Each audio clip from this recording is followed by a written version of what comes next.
Salon Genève 2011, Renault n'est pas venu les mains vides, il expose deux concept cars. Le premier, c'est ce Airspace, un monospace assez fantaisiste qui explore pas mal de pistes.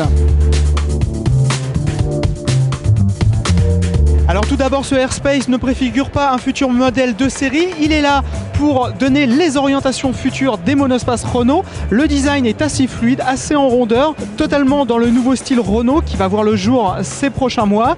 Il mesure 4,25 m, c'est à peu près la taille d'un Scénic, un petit Scénic. La motorisation est elle aussi innovante. C'est un moteur essence 900 cm3 qui développe 110 chevaux et qui consommerait moins de 4 litres au 100.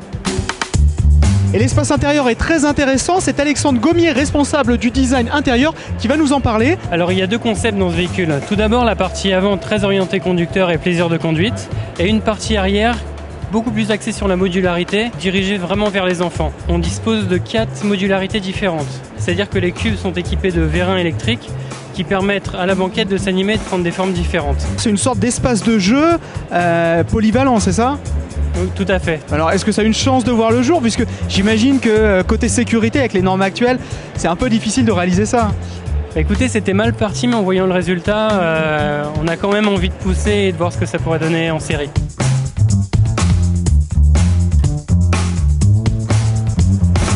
Du registre familial on passe à celui des loisirs avec ce Renault Captur, un crossover compact comparable à un Nissan Juke.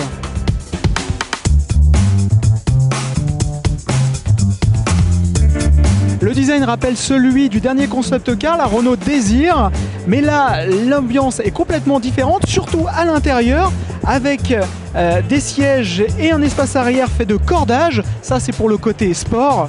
On trouve aussi des portes à ouverture en élytre, des jantes énormes de 22 pouces, mais aussi des choses un peu plus sérieuses, comme un moteur 1,6 litre DCI de 160 chevaux, une nouvelle motorisation qu'on retrouvera dans les prochains modèles de série.